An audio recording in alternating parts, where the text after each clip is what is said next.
Hi ಎಲ್ರಿಗೂ ನಮಸ್ಕಾರ. ಭೂಮಿ ಕನ್ನಡ ಚಾನಲ್ಗೆ ಎಲ್ಲರಿಗೂ ಸ್ವಾಗತ. ಇವತ್ತು ಕ್ವಿಕ್ಕಾಗಿ ಬೇಗನೆ ಆಗೋಂಥ ಒಂದು ರೆಸಿಪಿನ ಮಾಡ್ತಾಯಿದ್ದೀನಿ. ಸೊ ಎಲ್ರಿಗೂ ಬೆಳಗ್ಗೆ ಟಿಫನ್ಗೆ ಏನು ಮಾಡಬೇಕು ಅನ್ನೋದೇ ಒಂದು ಚಿಂತೆ ಆಗಿರುತ್ತೆ. ಸೊ ಖಂಡಿತ ಅವರೆಲ್ಲರೂ ಈ ರೆಸಿಪಿನ ಟ್ರೈ ಮಾಡಲೇಬೇಕು. ಸೊ ಅವರೆಕಾಯಿ ಸೀಸನ್ ಆಗಿರೋದ್ರಿಂದ ಅವರೆಕಾಯಿ ಈಸಿಯಾಗಿ ಎಲ್ಲ ಕಡೆ ಸಿಗುತ್ತೆ. ಅವರೆಕಾಯಿನ ಯೂಸ್ ಮಾಡಿಕೊಂಡು ಒಂದು ರೈಸ್ ಬಾತ್ ರೆಸಿಪಿನ ಮಾಡ್ತಾಯಿದ್ದೀನಿ. ರುಚಿ ಮಾತ್ರ ತುಂಬಾ ಅದ್ಭುತವಾಗಿ ಬಂದಿತ್ತು. ಇದು ಬೆಳಗಿನ ಬ್ರೇಕ್ಫಾಸ್ಟ್ ಕೂಡ ಆಗುತ್ತೆ, ಹಾಗೆ ನೀವು ಲಂಚ್ ಬಾಕ್ಸ್ಗೂ ಕೂಡ ಈ ರೆಸಿಪಿನ ಟ್ರೈ ಮಾಡ್ಬೋದು. ಪ್ರತಿಯೊಂದು ಅಗಲಲ್ಲೂ ಕೂಡ ಚೆನ್ನಾಗಿ ಮಸಾಲೆ ಹಿಡಿದಿರುವಂಥ ತುಂಬಾ ಒಂದು ಒಳ್ಳೆ ರೆಸಿಪಿ ಅಂತಲೇ ಹೇಳ್ಬೋದು. ಖಂಡಿತ ಎಲ್ಲರೂ ಪ್ರಯತ್ನ ಮಾಡಿ. ಹಾಗೆ ಹೊಸದಾಗಿ ಈ ವಿಡಿಯೋ ನೋಡ್ತಿರೋ ಎಲ್ಲರೂ ನನ್ನ ಚಾನಲ್ನ ಸಬ್ಸ್ಕ್ರೈಬ್ ಮಾಡ್ಕೊಂಡು ನೋಡಿ. ಹಾಗೆ ಎಲ್ಲ ವೀಡಿಯೋಸ್ನು ಲೈಕ್ ಮಾಡಿ, ಶೇರ್ ಮಾಡಿ, ಕಮೆಂಟ್ ಮಾಡಿ. ನಿಮ್ಮ ಸಬ್ಸ್ಕ್ರೈಬೇಷನ್ ನಮ್ಗೆ ತುಂಬಾ ಮುಖ್ಯ. ಸೊ ಖಂಡಿತ ಎಲ್ಲರೂ ಸಬ್ಸ್ಕ್ರೈಬ್ ಬಟನ್ನ ಕ್ಲಿಕ್ ಮಾಡೋದನ್ನು ಮರಿಬೇಡಿ ಅಂತಲೇ ಹೇಳ್ತೀನಿ. ಬನ್ನಿ ವಿಡಿಯೋನ ಸ್ಟಾರ್ಟ್ ಮಾಡೋಣ. ಇಲ್ಲಿ ಅವರೆಕಾಯಿನ ಯೂಸ್ ಮಾಡಿಕೊಂಡು ಈ ಪಲಾವ್ ರೆಸಿಪಿನ ಮಾಡೋದಕ್ಕೆ ಮುಂಚೆ ನಾವು ಇದಕ್ಕೆ ಒಂದು ಮಸಾಲೆನ ರುಬ್ಕೋಬೇಕಾಗತ್ತೆ. ಸೊ ಆ ಮಸಾಲೆಗೆ ಏನೇನು ಬೇಕು ಅದನ್ನು ನೋಡೋಣ ಬನ್ನಿ. ನಾನಿಲ್ಲಿ ಇಷ್ಟು ಮಸಾಲೆ ಐಟಮ್ಸ್ನ ತೊಗೊಂಡಿದ್ದೀನಿ ರುಬ್ಕೊಳ್ಳೋಕ್ಕೋಸ್ಕರ. ಇಲ್ಲಿ ಕೊತ್ತಂಬರಿ ಮತ್ತು ಪುದೀನ ಸೊಪ್ಪನ್ನು ತೊಗೊಂಡಿದ್ದೀನಿ. ಎರಡೂ ಕೂಡ ಈಕ್ವಲ್ ಕ್ವಾಂಟಿಟಿನಲ್ಲಿ ತೊಗೋಬೇಕಾಗುತ್ತೆ. ಹಾಗೆ ಒಂದು 1/4 ಟೇಬಲ್ ಸ್ಪೂನಷ್ಟು ಸೋಂಪನ್ನು ತೊಗೊಂಡಿದ್ದೀನಿ. ಒಂದು 2 ಏಲಕ್ಕಿ, ಹಾಗೆ ಒಂದು 4ರಿಂದ 5 ಪೀಸು ಚಕ್ಕೆ, ಹಾಗೂ ಒಂದು 7ರಿಂದ 8 ಲವಂಗ ತೊಗೊಂಡಿದ್ದೀನಿ. ಒಂದು 4 ಪೀಸು ದಪ್ಪದಾದ ಒಂದು ಬೆಳ್ಳುಳ್ಳಿನ ತೊಗೊಂಡಿದ್ದೀನಿ. ಹಾಗೆ ಒಂದು 2 ಮೀಡಿಯಮ್ ಸೈಜ್ ಈರುಳ್ಳಿನ ತೊಗೊಂಡಿದ್ದೀನಿ ಮಸಾಲೆಗೋಸ್ಕರ. ಹಾಗೆ ಒಂದು ಚಿಕ್ಕದೊಂದು ಟೊಮೊಟೊನ ತೊಗೊಂಡಿದ್ದೀನಿ. ಹಾಗೆ ಒಂದು 2 ಟೇಬಲ್ ಸ್ಪೂನಷ್ಟು ತೆಂಗಿನಕಾಯಿನ ಇಲ್ಲಿ ಬಳಸ್ತಾ ಇದ್ದೀನಿ.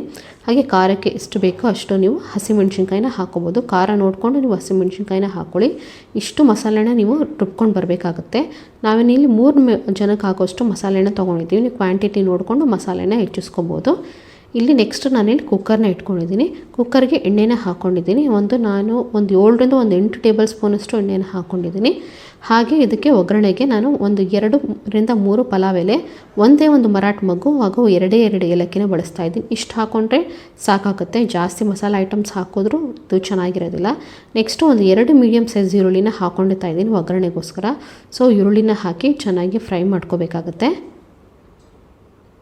ಇಲ್ಲಿ ಜಾಸ್ತಿ ನಾನು ಮಸಾಲೆ ಐಟಮ್ಸ್ನ ಬಳಸಿಲ್ಲ, ಯಾಕಂದರೆ ಅವರೆಕಾಯಿ ಫ್ಲೇವರು ರೈಸಿಗೆ ಹಾಗೆ ಇಡಬೇಕು ಅನ್ನೋದಕ್ಕೋಸ್ಕರ ಎಷ್ಟು ಬೇಕೋ ಅಷ್ಟೇ ಮಸಾಲೆನ ಹಾಕೋಬೇಕಾಗುತ್ತೆ.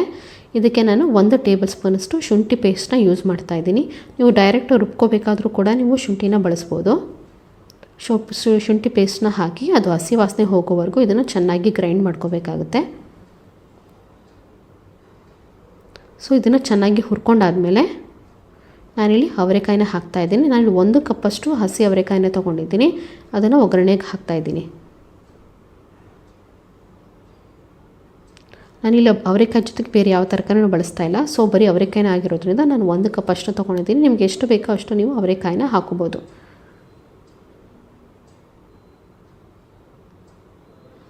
ಸೊ ಅವರೆಕಾಯಿನ ಹಾಕಿ ಚೆನ್ನಾಗಿ ಹುರ್ಕೋಬೇಕಾಗತ್ತೆ. ಸೊ ಹಸಿ ವಾಸನೆ ಹೋಗೋವರೆಗೂ ಇದನ್ನ ಸ್ವಲ್ಪ ಚೆನ್ನಾಗಿ ಹುರ್ಕೊಂಡ್ರೆ ಈ ಬಾತ್ ತುಂಬಾ ಚೆನ್ನಾಗಿ ಬರುತ್ತೆ.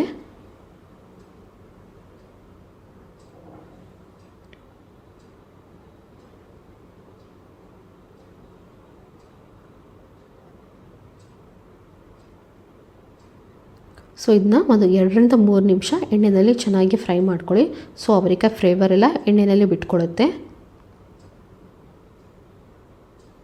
ಸೊ ಇದಾದಮೇಲೆ ನಾನು 1 ಟೇಬಲ್ ಸ್ಪೂನಷ್ಟು ಕಸೂರಿ ಮೆಥಿನ ತೊಗೊಂಡಿದ್ದೀನಿ. ಸೊ ಇದನ್ನು ಸ್ವಲ್ಪ ಕೈನಲ್ಲೇ ಹಾಗೆ ಪುಡಿ ಮಾಡಿ ಹಾಕ್ಕೊಳ್ತಾ ಇದ್ದೀನಿ. ಇದು ಕೂಡ ಒಳ್ಳೆ ಫ್ಲೇವರ್ ಕೊಡುತ್ತೆ.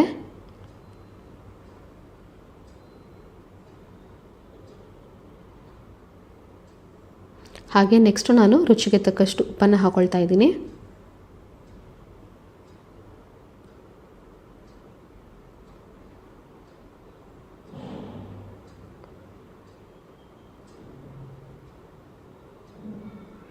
ಉಪ್ಪನ್ನು ಹಾಕಿ ಚೆನ್ನಾಗಿ ಹುರ್ಕೊಳ್ಳಿ ಅವರೆಕಾಯಿನ.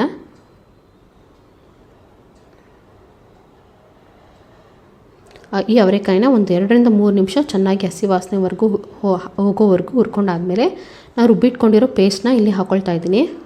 ಸೊ ಎಲ್ಲ ಮಸಾಲೆನೂ ಒಂದು ಅರ್ಧ ಗ್ಲಾಸಷ್ಟು ನೀರು ಹಾಕಿ ಈ ರೀತಿ ರುಬ್ಕೊಂಬರ್ಬೇಕಾಗತ್ತೆ. ಈ ರೀತಿ ಹದವಾಗಿ ರುಬ್ಕೊಂಬರ್ಬೇಕಾಗುತ್ತೆ. ತೀರ ನೀರಾಗೂ ರುಬ್ಕೋಬಾರ್ದು, ಹಾಗೂ ತೀರ ಗಟ್ಟಿಯಾಗಿ ರುಬ್ಕೊಳ್ದೆ ಈ ರೀತಿ ಮಸಾಲೆನ ರುಬ್ಕೊಂಡ್ರೆ ತುಂಬ ಚೆನ್ನಾಗಿ ಬರುತ್ತೆ. ಸೊ ಮಸಾಲೆನ ಹಾಕಿ ಎಣ್ಣೆ ಜೊತೆ ಚೆನ್ನಾಗಿ ಫ್ರೈ ಮಾಡ್ಕೋಬೇಕು.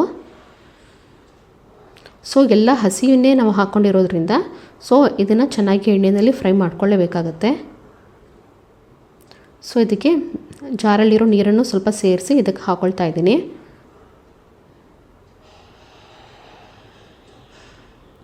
ನೀವು ನೋಡ್ಬೋದು ಮಸಾಲೆ ಚೆನ್ನಾಗಿ ಕುದೀತಾ ಇದೆ. ಇದಕ್ಕೆ ನಾನು 1 ಟೇಬಲ್ ಸ್ಪೂನಷ್ಟು ಧನಿಯಾ ಪುಡಿನ ಹಾಕ್ಕೊಳ್ತಾ ಇದ್ದೀನಿ.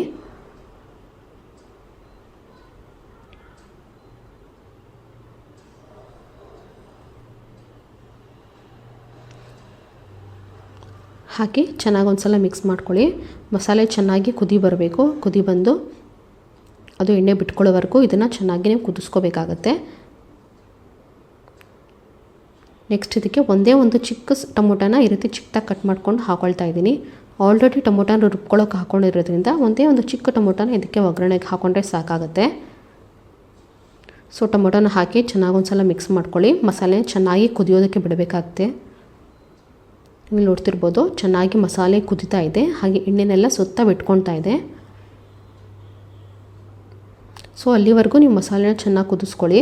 ಸೊ ನೆಕ್ಸ್ಟ್ ಇದಕ್ಕೆ ನಾನು ರೈಸ್ನ ಹಾಕೊಳ್ತಾ ಇದ್ದೀನಿ. ನಾನಿಲ್ಲಿ 1.5 ಗ್ಲಾಸಷ್ಟು ರೈಸ್ನ ಬಳಸ್ತಾ ಇದ್ದೀನಿ.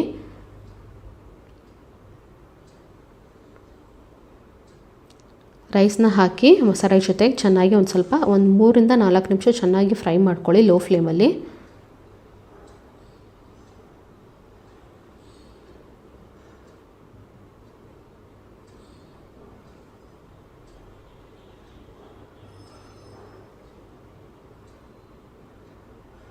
ನೋಡ್ತಿರ್ಬೋದು ಮಸಾಲೆ ಚೆನ್ನಾಗಿ ಕುದಿ ಎಣ್ಣೆ ಎಲ್ಲ ಮೇಲೆ ಬರ್ತಾ ಇದೆ. ಈ ಟೈಮಲ್ಲಿ ನಾನು ನೀರನ್ನು ಸೇರಿಸ್ಕೊತಾ ಇದ್ದೀನಿ. ನಾನಿಲ್ಲಿ 1.5 ಗ್ಲಾಸ್ ರೈಸ್ ತೊಗೊಳೋದ್ರಿಂದ ನಾನಿಲ್ಲಿ ಒಂದು 3 ಗ್ಲಾಸಷ್ಟು ನೀರನ್ನು ಸೇರಿಸ್ಕೊತಾ ಇದ್ದೀನಿ. ಸೊ ಅವರೆಕಾಯಿ ಹಾಕಿರೋದ್ರಿಂದ ಅದು ಕೂಡ ಬೇಯಬೇಕಾಗಿರೋದು. ಒಂದು 3 ಗ್ಲಾಸಷ್ಟು ನೀರನ್ನು ಸೇರಿಸ್ಕೊಳ್ಳಿ. ನೀರನ್ನು ಸೇರಿಸಿ ಚೆನ್ನಾಗಿ ಒಂದು ಸಲ ಮಿಕ್ಸ್ ಮಾಡ್ಕೊಳ್ಳಿ.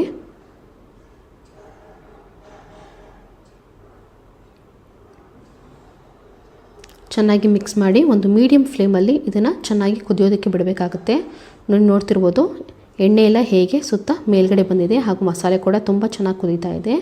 ಈಗ ನಾನು ನಿಂಬೆಹಣ್ಣು ಹಾಕ್ಕೊಳ್ತಾ ಇದ್ದೀನಿ. ಸೊ ಆಲ್ರೆಡಿ ಟೊಮೊಟೊನ ಯೂಸ್ ಮಾಡಿರೋದ್ರಿಂದ ನಿಂಬೆಹಣ್ಣು ನೋಡ್ಕೊಂಡು ಹಾಕ್ಕೊಳ್ಳಿ.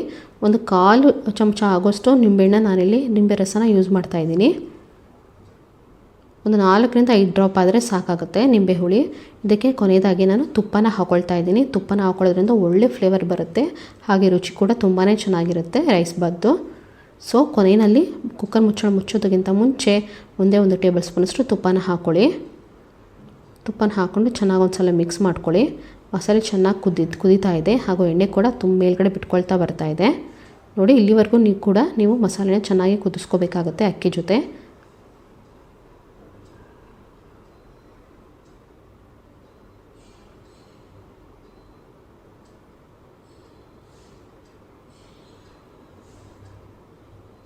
ಸೊ ಇವಾಗ ಏನು ಮಾಡ್ತಾಯಿದ್ದೀನಿ, ಕುಕ್ಕರ್ ಮುಚ್ಚಿ ಒಂದೇ ಒಂದು ವಿಷಲ್ನ ಕೂಗಿಸ್ಕೋಬೇಕಾಗುತ್ತೆ. ಆಲ್ರೆಡಿ ಮಸಾಲೆ ಚೆನ್ನಾಗಿ ಕುದ್ದಿರೋದ್ರಿಂದ ಒಂದೇ ಒಂದು ವಿಷಲ್ನ ಕೂಗಿಸ್ಕೋಬೇಕಾಗತ್ತೆ.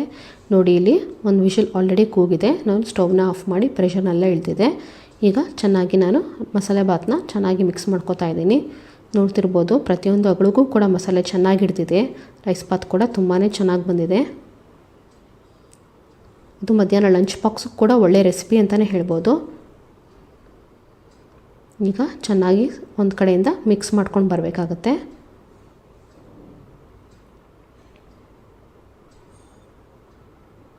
ಖಂಡಿತ ಈ ರೆಸಿಪಿನ ಎಲ್ಲರೂ ಟ್ರೈ ಮಾಡಿ. ಹಾಗೆ ವಿಡಿಯೋ ನೋಡ್ತಿರೋ ಎಲ್ಲರೂ ಖಂಡಿತ ಸಬ್ಸ್ಕ್ರೈಬ್ ಬಟನ್ನ ಕ್ಲಿಕ್ ಮಾಡಿ ಸಬ್ಸ್ಕ್ರೈಬ್ ಮಾಡ್ಕೊಂಡು ನೋಡಿ. ವಿಡಿಯೋ ನೋಡಿದ್ದಕ್ಕಾಗಿ ಎಲ್ಲರಿಗೂ ಧನ್ಯವಾದಗಳು.